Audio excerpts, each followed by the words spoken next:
Hello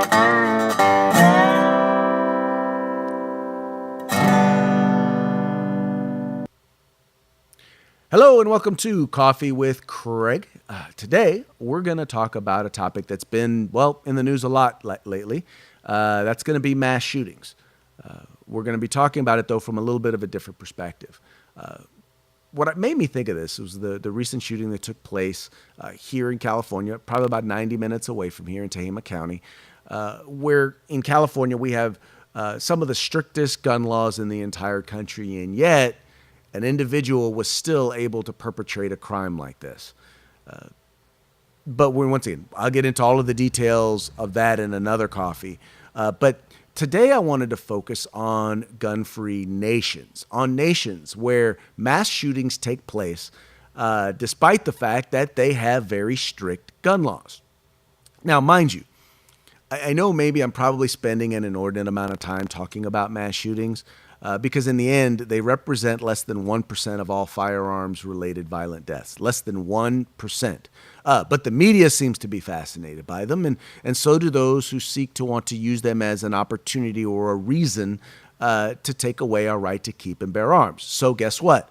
We're going to talk about it, largely in a way in which to refute some of the stuff, some of the lies that we know that they are telling.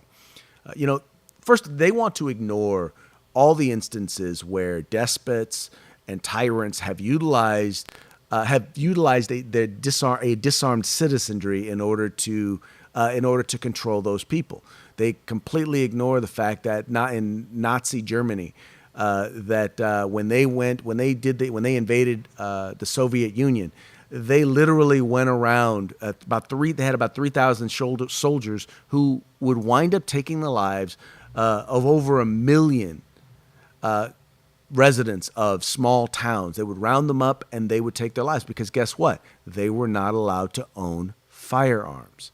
But they don't want to tell you anything about that. They don't want to tell you about the largest mass shooting, the actual largest mass shooting here in the United States, which had to do with the government seeking to disarm Native Americans.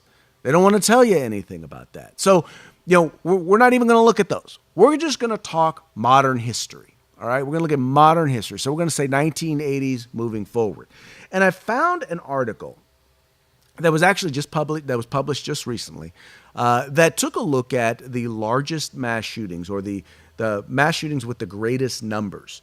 Just to kind of give people a perspective of where we are here in the United States in terms of terms of those numbers. And you found some very interesting things in that article. Number one, you notice that the United States is not number one. They're not number 2, number 3, number 4, not even number 5. That's right. Mass shootings in the United States, in terms of our numbers, in terms of size, don't even rank in the top 5. Number 6, our largest mass shooting actually is number 6, and that would be in Las Vegas, that occurred just a few weeks ago.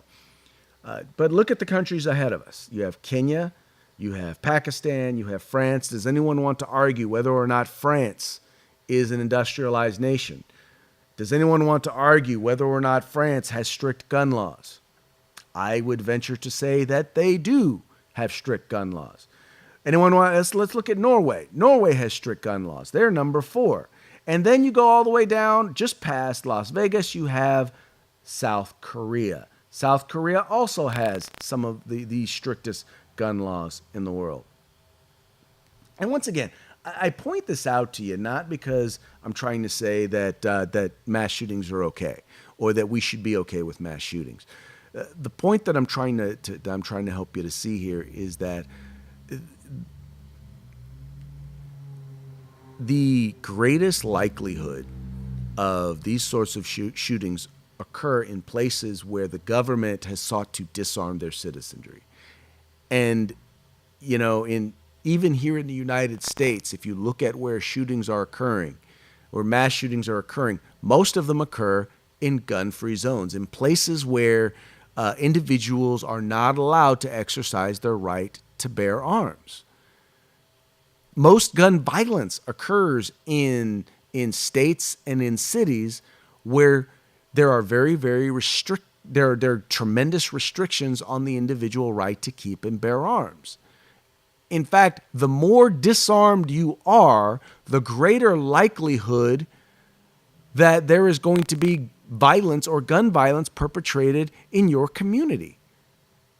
And I think the numbers bear that out. Now, you're going to have people, once again, you're going to have folks from Everytown and from the Brady campaign who are going to go out of their way to try and manipulate the numbers in order to say what they want them to say. But the fact is, now, once again, that the article that I just showed you, I'll have a link to it in the thread. That was from World Atlas. That wasn't even from, some conservative pro-gun website. That was from World Atlas. And I just think it's important that we, once again, that we make sure that we share this information with people so that they start to see and understand that if you want to be safe, it's important that you not let other individuals who desire to feel safe take away your rights. All right, folks, that's going to be it for today's Coffee with Craig. Thank you so much for tuning in. Please remember to like and share these videos and let folks know about the fight for civil rights. Got to use them or we're going to lose them. Take care. If you like our videos, follow, subscribe, like, and share.